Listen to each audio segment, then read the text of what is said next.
We have reached the end of an era, my friends. So, buckle up. Changes are coming. If you like what we do here, be sure to like and subscribe. Even support us on Patreon. Now let's go.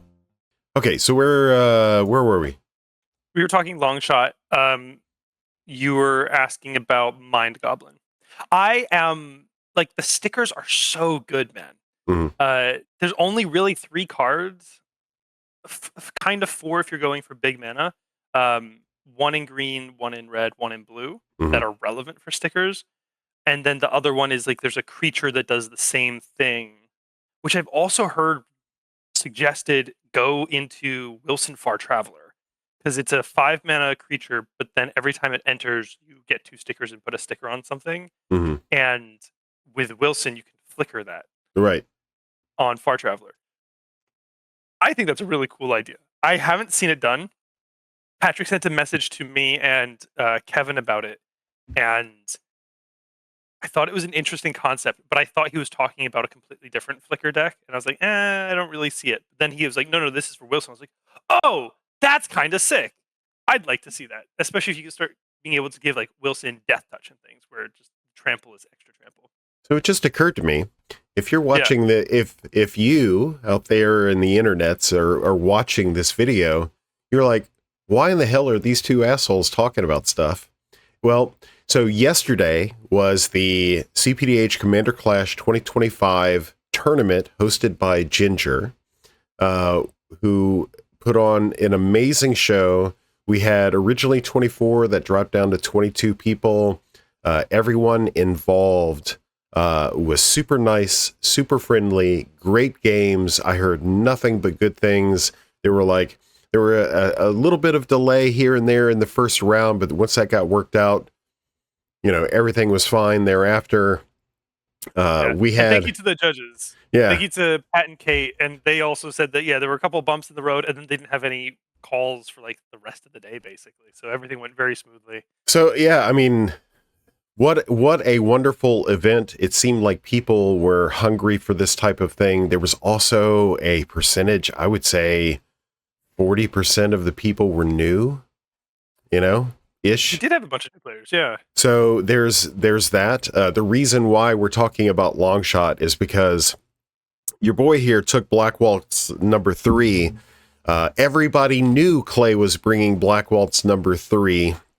Because it's the only damn thing that I had built from previous, and everybody that I talk to on a regular basis anyways, knows that I don't have much time lately because of work and other stuff to brew new things. So if everybody knows what you're playing, then they're going to bring a whole bunch of life gain. And if other people that were playing pinger decks in this last week suddenly change from playing a pinger deck to an anti-pinger deck, yeah. Speaking of which, I was very surprised at the diversity of turnout. And one of the things that had originally been suggested to me by multiple people is that we would see a lot of pingers between Longshot, Tanook, Black Waltz. So Black Waltz is one of the only Final Fantasy commanders that's seen presence in tournaments. Tanook got a lot of hype. Longshot's been very hyped up. So a lot of people are like, oh yeah, we're going to see a bunch of pingers. I was expecting some pingers and some combo. There were like a very wide variety of different decks doing different things. And I was really kind of surprised and really excited to see that we had so many fresh brews. I have a list. So we had Apocalypse Runner, which was a pinger life gain strategy. We had 2 Wraith Vicious Vigilante, which were more Voltron-y, Black Waltz.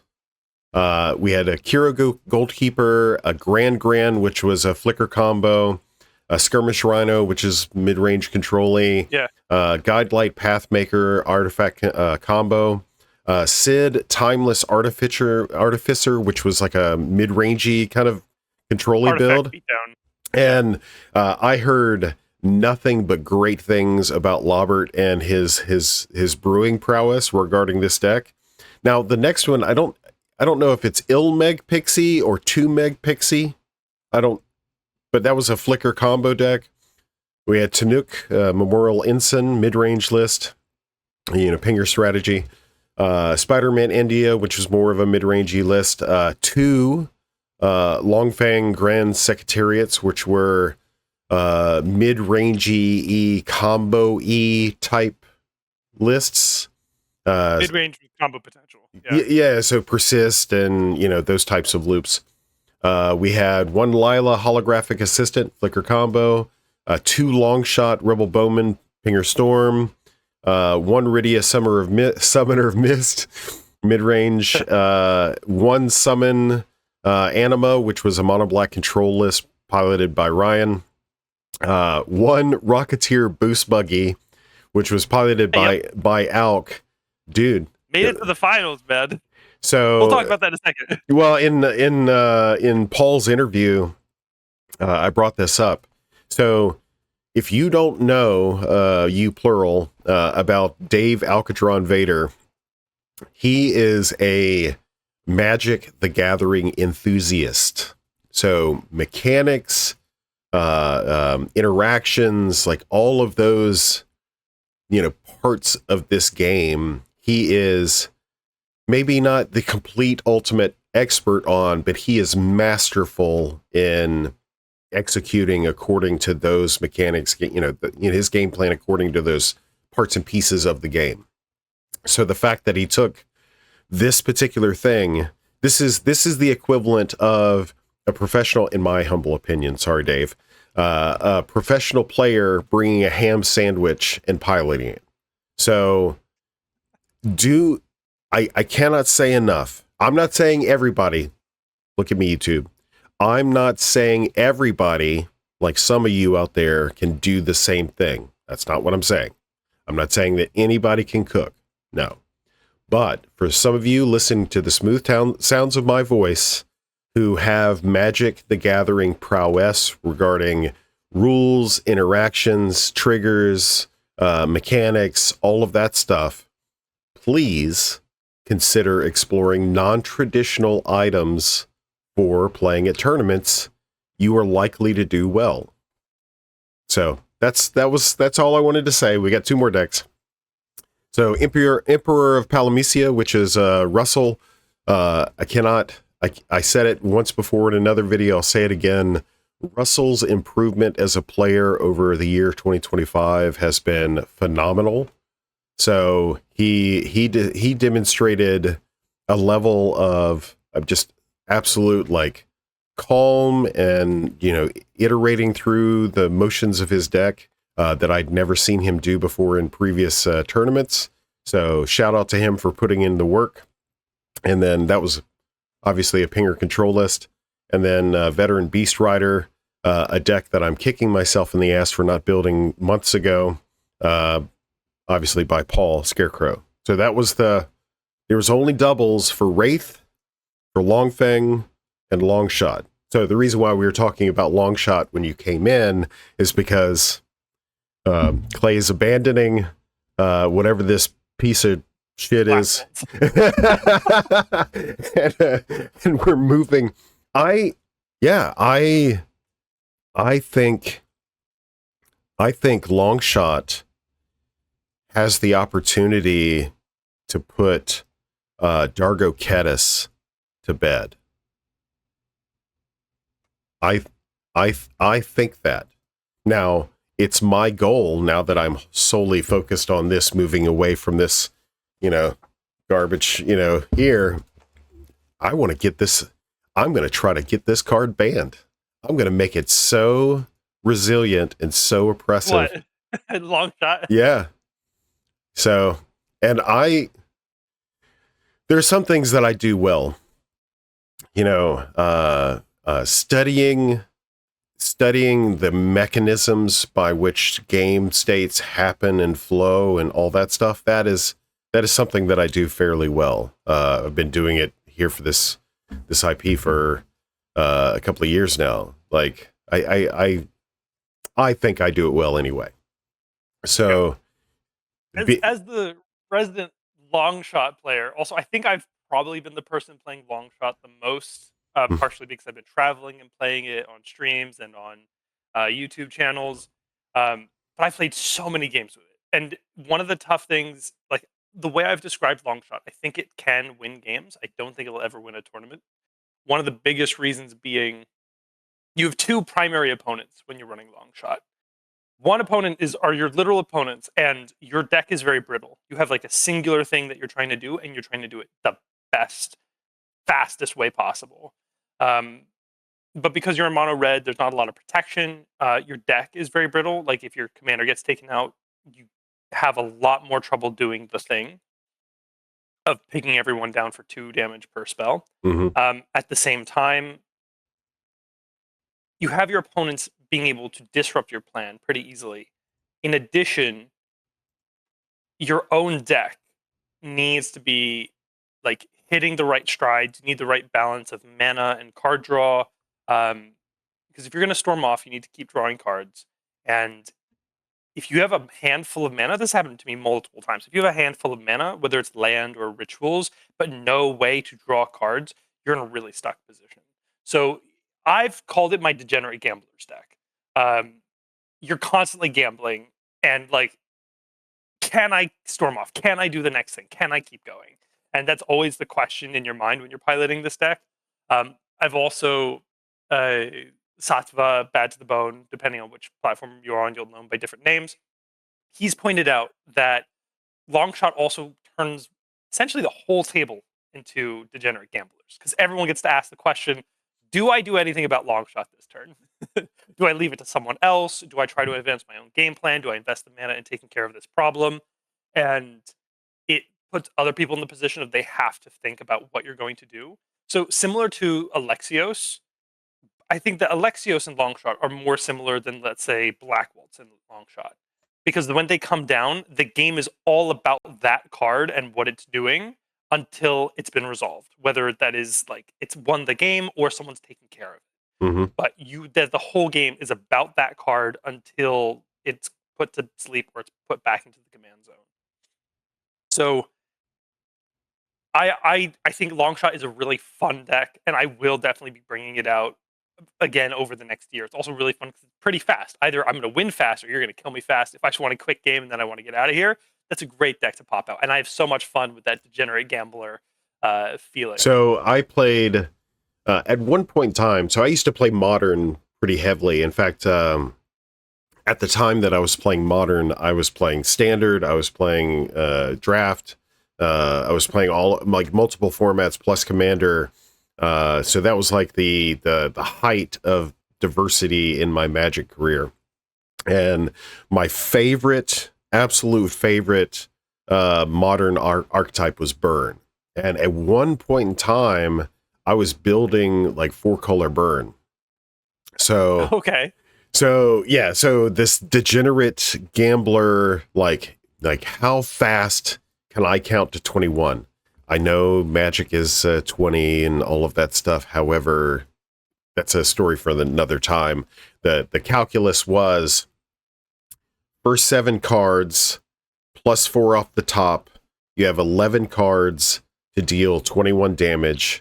How can you do that as most efficiently as possible? That was the puzzle that I created for myself. That was what I was trying to solve for. And I absolutely loved playing Modern. And I did fairly well, building to that construct. I can apply, things that I've learned over my lifetime. I can apply that to this deck. And to your point, like, I'm going to get in and people are going to be hoisting me up, celebrating me or what have you, or I'm going to be hauled out on my shield and it's all going to happen fast. So yeah, I like that. I like that concept. So we can talk about Longshot more at another time. Yeah. To put a little break in it, we should probably cut this from the final video. But do we actually want to start with the announcement? Like I was thinking before we have our intro segment, just like the quick things like, "Hey, I'm leaving," or like, "I'm gone." So it's just like, boom, you better stay around to watch and find out. So there was a hint in there. I don't think, because you know me, I don't edit these things. No, we'll just keep talking. It'll come up. It'll come up. So relative to, I know everybody's looking at us like, what the hell are you talking about? You just hold your horses, you know?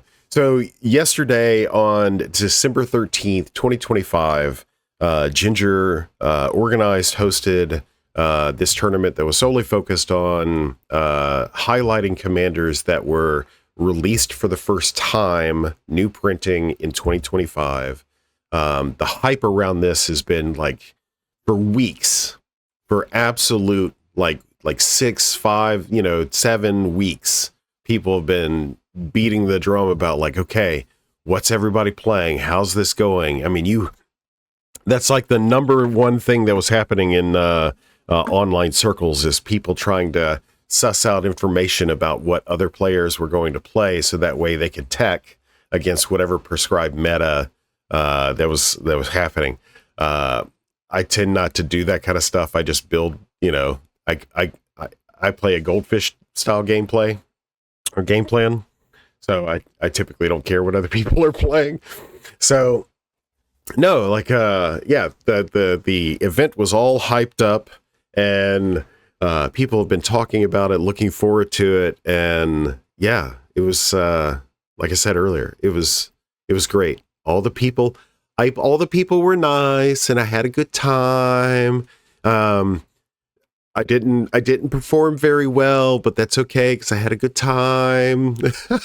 I got my ass handed to me. So it was interesting to see that a lot of the decks that did well. So I mean, Veteran Beast Rider being an example. Generally, when you sit down at a table, if you have a long shot, that's going to be a high priority for the table. So the decks that ended up being not the immediate priority, but having sort of an escalating value over time, such as Veteran Beast Rider, those were the decks that did really well yesterday. The decks that were ready to like pop off, and Emperor of Palamecia, for example, very high damage potential, but seem to often get handled. mm-hmm. Because it's like, oh, well, we know that this is a problem, so let's just make sure we get it taken care of as quickly as possible. And yeah, and like Russell did a great job defending. I watched one of his games, the finals, and he still got like some big damage triggers, but it wasn't enough to put him like above and beyond. I saw multiple long shot games, being the pilot of a long shot deck, but I also we had a 4 pinger pod, which was nuts. It was 2 long shots to Nook, and then the Anima deck, but turn 2 there was a Basilica Screecher, so everything was getting extorted. Mm-hmm. So all of us were pinging each other, and very quickly the what game ended. How fast was it? We had my turn 5. Yeah, so a double pinger pod between Black Waltz and Long Shot was turn 5. I did a third of the damage. He did the remaining 2/3 of the damage. So yeah, and in our pod, he just happened to hit a brick wall. Like again, you're always fighting your own deck when you're a long shot. One of the best things you can do as a long shot pilot is be like, look, here is my hand. It's absolute trash. I have no way to like cycle into more things. I have no way to draw more cards. Because if you're stuck, you're just stuck. And again, that's part of the gamble. Is you can try to start off with a lot of draw spells, but you will fizzle out if you don't hit more of the pieces that you need consistently. Nice. Yeah, I would do the opposite. I'd be like, hey, if you think that I'm the problem and I'm really not the problem, I'm going to force you to dump all your interaction into me, and then you're going to run the risk of losing to someone else. Good luck, chump. Yeah. Oftentimes, though, long shot can present that threat. So I think if I gave someone that option, they're going to be like, yeah, I'm going to kill you. Yeah, sure, right sweet, now. Sweet. Yeah, I love putting so I wouldn't say it that way particularly, but I love putting reasonable doubt, introducing the concept of that.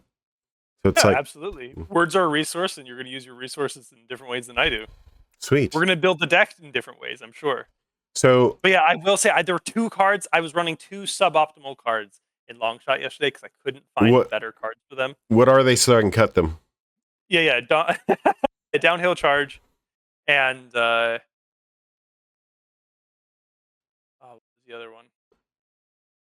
I'll go find it real quick. The removal spell. The No, I Fire think Blast? no, I wasn't running that yesterday. In earlier testing, figured out that that wasn't good. Mm-hmm. Not for what Longshot is trying to do. I'll go in and I'll find the second card that I needed to have removed. Yeah, I plan on being a problem. Yes. Anyway, so what were... Hordling Outburst is a card that I currently, after yesterday, I've taken out of the deck. The 2 red pips just make it a little heavier. Yeah, that's fair. Um, So are you running a variety of lands? Lightning Bolt. You're taking Lightning Bolt out? Yeah. It's not a good card. Again, anything that does not draw you cards or make you mana is interfering with your gameplay. I'm working in that direction. Okay. Yeah. So, given your... All right, so number one, the people want to know, obviously the tournament ended yesterday afternoon, evening sometime. So the data has not been crunched and all that stuff. People want to know when that's going to be available. Shocker, Clay's not doing it this time. We can get into that in a minute. But like, did you have any like grand schematic lessons learned from hosting the event, employing the event? Do you have any feedback on what you might change earlier or not earlier, next tournament?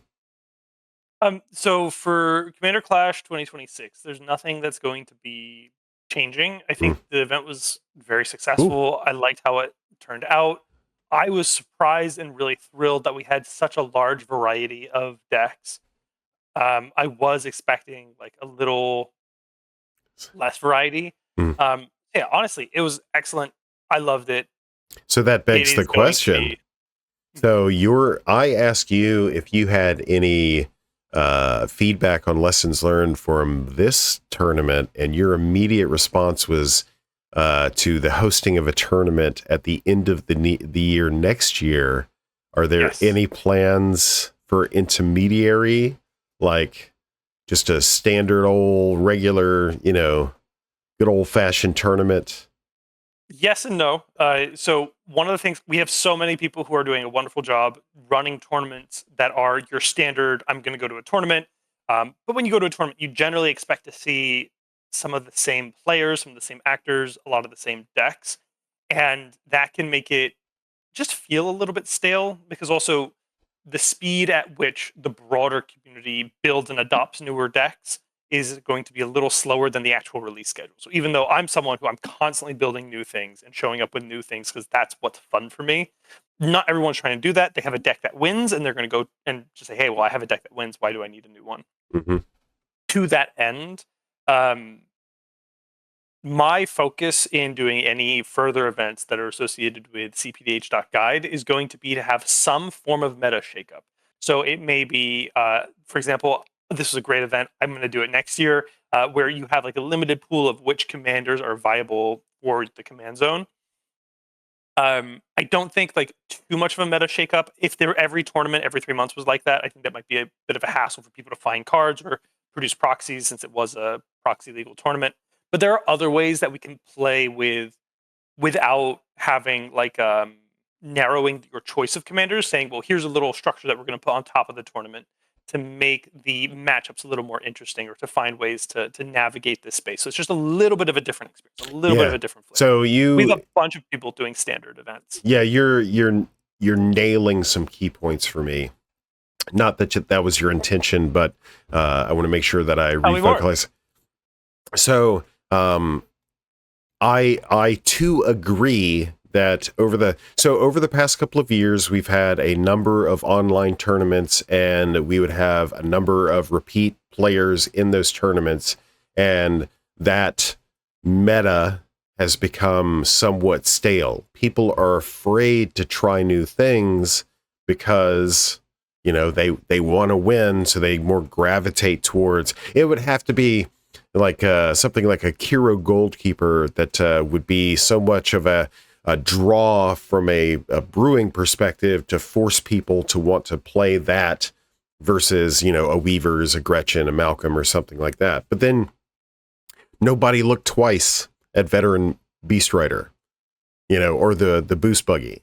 So like these Which both made events, top 4 yesterday. these the top events, 4 pod was yeah, Boost Buggy, Veteran Beast Rider, Emperor of Palamecia, and Long Fang. Long Fang, I've heard some people talk about how that has a lot of potential. Like, I think it's a very good card. I'm curious to see how well it actually performs in events. But yeah, 2 of those decks were not expected. Emperor of Palamecia was probably pretty expected. So events like these seek to inject, more positively concepts and constructs into the stale meta to get people, thinking about, these more fringe viable decks, because there's obviously some legs here, So I love everything about this particular like circumstance, setup, what have you. I love the fact that you're limiting. So this is the part 2 of that. I love the fact that you're limiting your own particular online presence, because most people should know by now. You've made a few rounds across the PDH community.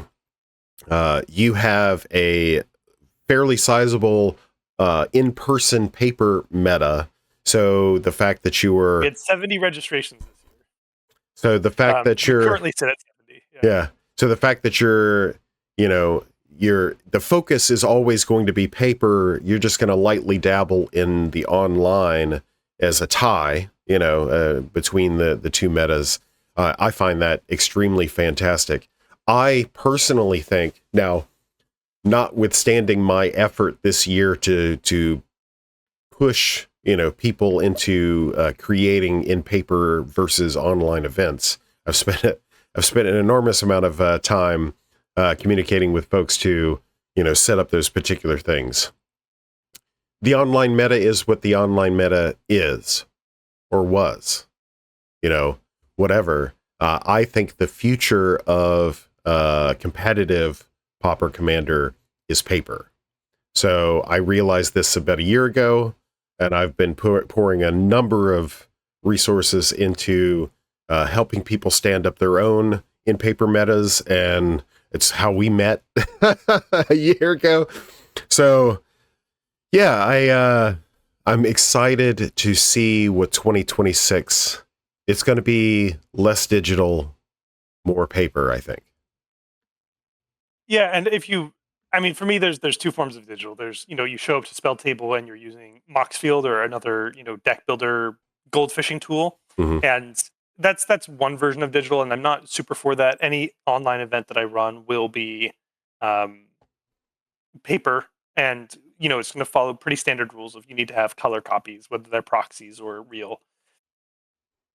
So yeah, I think I live in a small town, and my meta, while very fun, and I have a lot of fun teaching and helping people build their decks. Some of the players are brand new to Magic, not just to the format. It's a really fun meta. It's really fun to play at, but also when I want to scratch that competitive itch, I'm going online, because that's how you get a reach, depending on how isolated you are, or like a lot of the people who are in our competitive space are not all in the same place. They're not playing all at their local bar, all at the local game shop, wherever they play. So if you want to get like the cream of the crop, I think the online spaces are really important and will continue to be really important. And that's one of the reasons why I want to continue to participate in creating competitive events that are online and shake up the meta a little bit, so that it's just a little fresh, a little interesting every time you participate. That being said, yes, I do think that the way to grow the format, to grow interest, to grow community, is going to be primarily in paper, and that is a big focus of mine. So I think now is the time, because this is a great segue. So as of October 2025, I have been a content creator for 5 years. So first with the tryhards, then as that morphed into Common Connoisseurs, and then as that developed, I gifted that to Ryan to allow him to do things the way he wanted to and to get out of his way. I still enjoyed the data analysis portion, so I maintained that segment that turned into cPDH.guide. And then, not that I don't enjoy all of the things that guide has become like synonymous with. I love instigating thought around brewing. I love, data analysis and supporting, people, like, hey, even dumb ideas. If something is absolutely dumb, like Sir Conrad, it'll express itself in the meta, in the data, as such, even though it's like a fun concept. If it's not viable, I mean, I love that process of learning that, not just losing games, but like learning, like what are some of the possible things that are wrong with this. So that said, so you already know that Ginger and I came together at the beginning of the year. I found out actually found out from Puzzlebox that you were hosting this tournament. I reached out, we started talking, and from there it was largely just a like support thing. It's like, hey, how can I seek to advertise if possible? And then, hey, I'd love to incorporate your data and that sort of thing. And then about the middle of the year, something came up, and I don't want to say what, but something happened, and Ginger at that time showed interest in expanding into the digital space.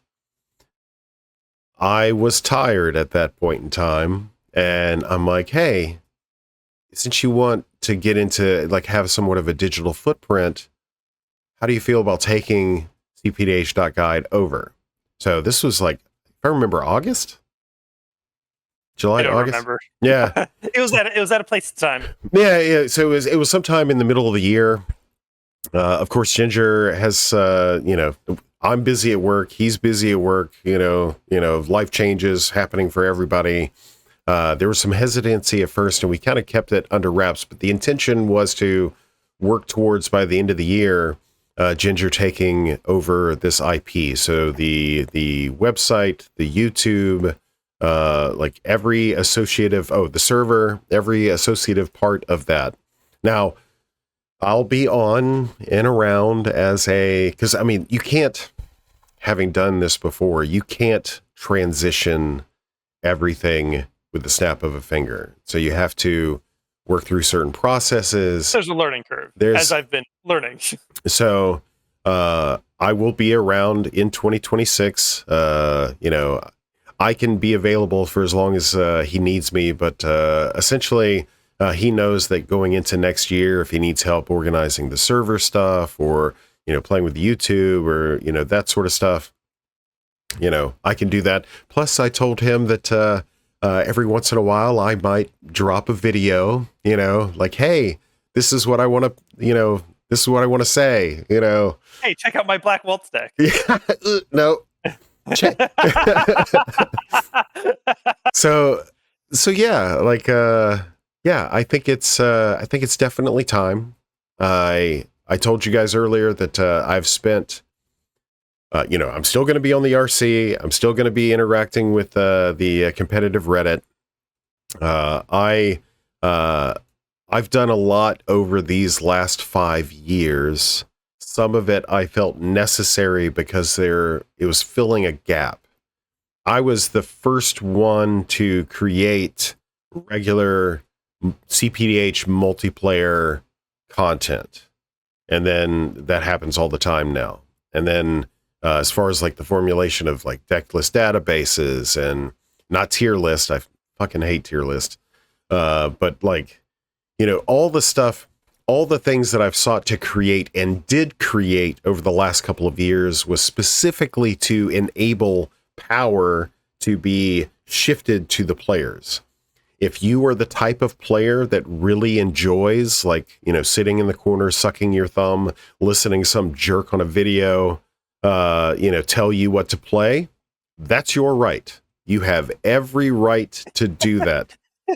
You say some outlandish shit sometimes.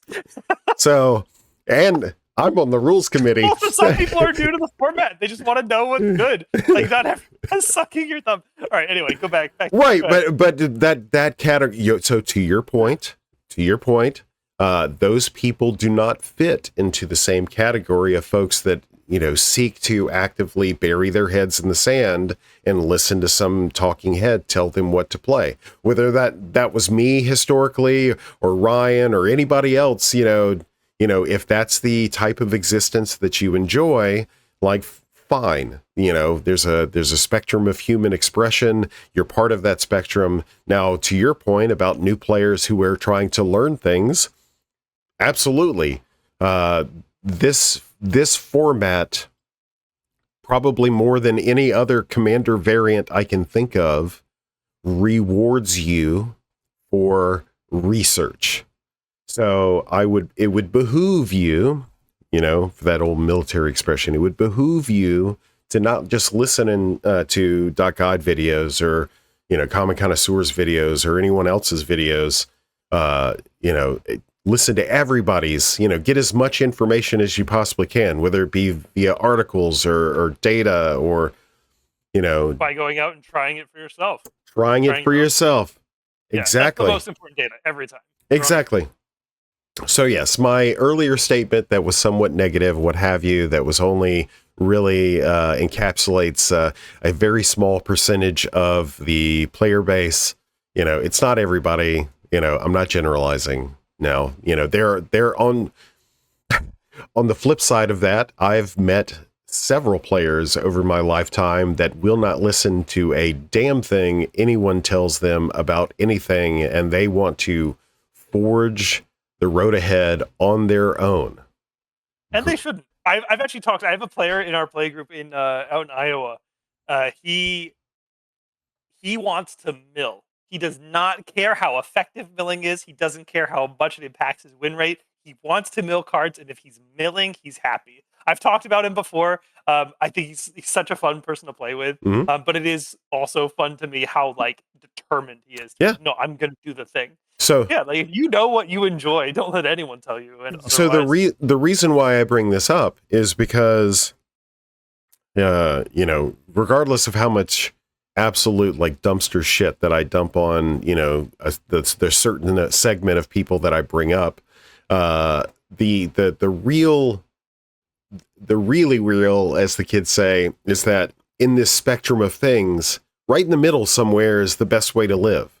So yeah, be obstinate and, kind of ignore some things that people tell you because they're doing things their way, and you want to do things your way. But also, don't just sit in your own little hole listening to, solely cPDH.guide, getting your information directly from us and only us and nobody else and all that.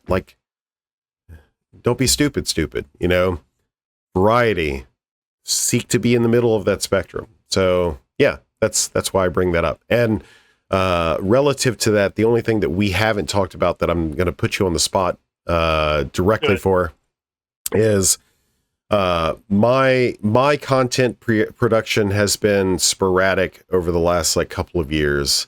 I've been with the same company since I've been with doing the .guide thing, but my jobs have changed in that company at least 3 times. So my available time has shifted, and I've tried to have a regular, not a non-stated, publicized, regular cadence of every week or two. That sometimes worked out, that sometimes didn't work out. I think the period of time that I probably produced the most content was when there was only really one voice in the space, and I felt like I needed to contribute to the space to be able to provide some balance to the force or something like that. So yeah, I probably produced one a week then. But yeah, I love making content. I love interacting with people and building community and all of that. But in conversations that I've had with Ginger, and other people. I don't know. It's time to pivot. It's time to I do some things pretty well, and in some way my skill set's being squandered by being a community leader and a content creator and all of that stuff. This is a space that Ginger wants to get into. I think it's a trusted brand. Would you say this is a trusted brand? Yeah, everyone who's playing cPDH, which is it's a small audience right now, and again, my biggest focus. So actually, before I jump into some other stuff, because there's a couple things that I can add on here. Let's summarize so far. Clay is going to be stepping down as the head of cPDH.guide. Yep. He's not going anywhere. You're still going to see videos. You'll see articles. You're going to see him very active in the space. But I'm going to take my role as captain of the ship.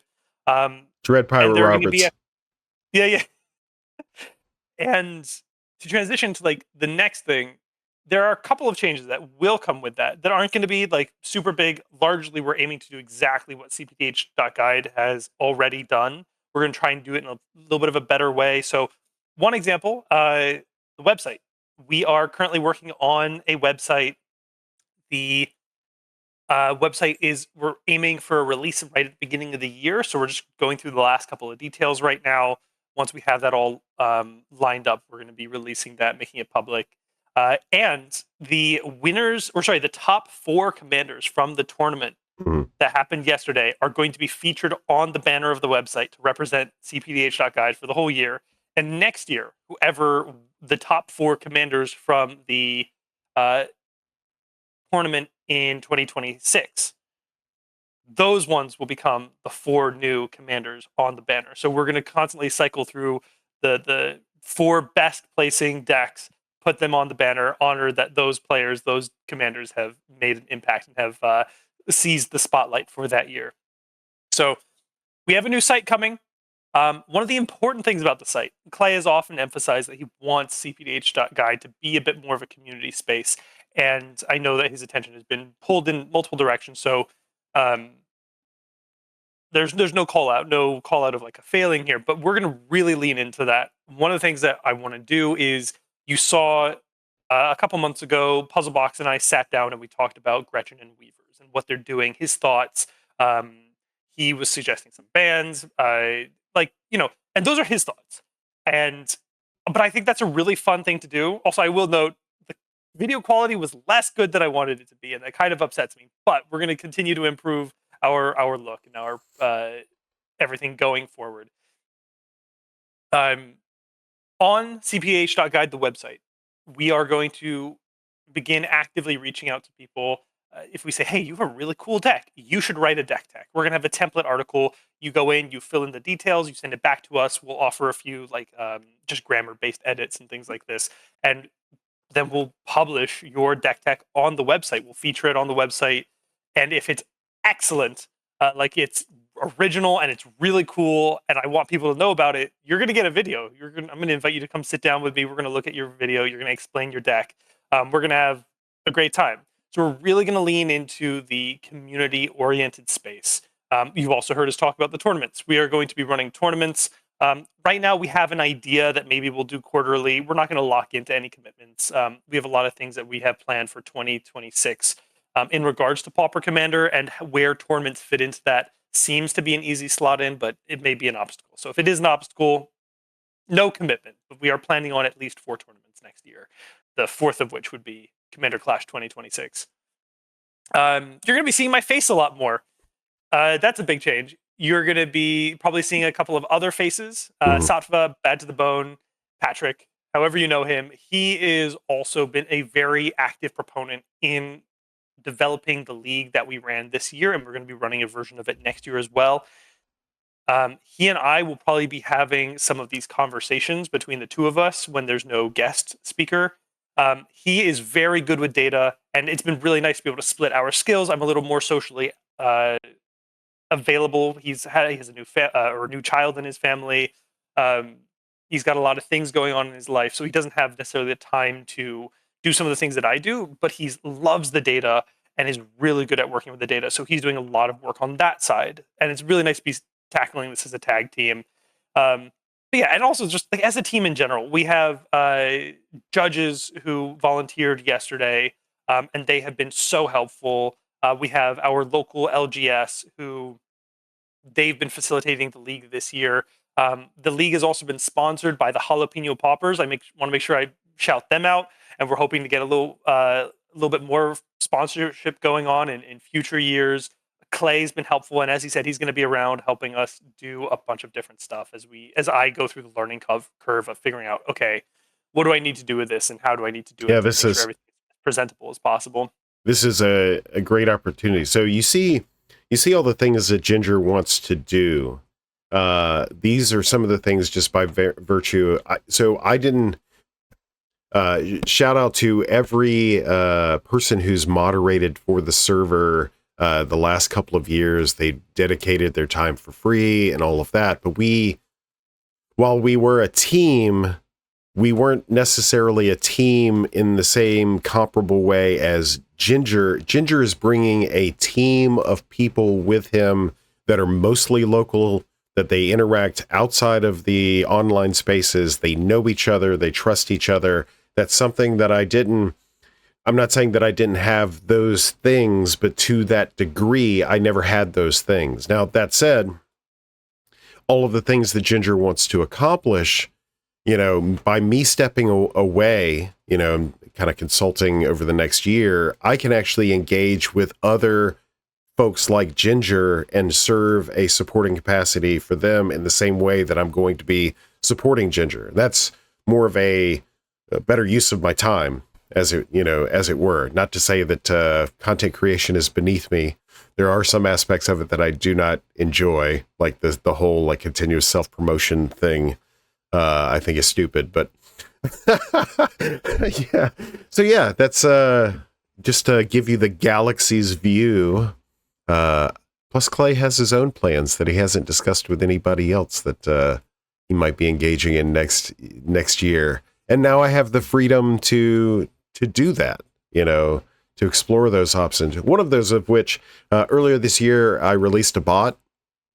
So the bot was a great proof of concept. Part of the issue with the bot is that Spell Table, which has the trust of all the player base, there's two things with Spell Table. Number one, they don't give out their API to anyone. Like, the only one person that has it runs Spellbot, Amy, and she ain't sharing what she has, and nobody else is getting it. So Amy has the market cornered on Spell Table related Discord bots. Nobody else is going to be able to interact with that space. Number two is, as Amy experienced this year, the Spell Table team that has been purchased by Wizards is not beholden to anybody whatsoever in providing developer assistance outside of that program. So I believe the term is enshittification.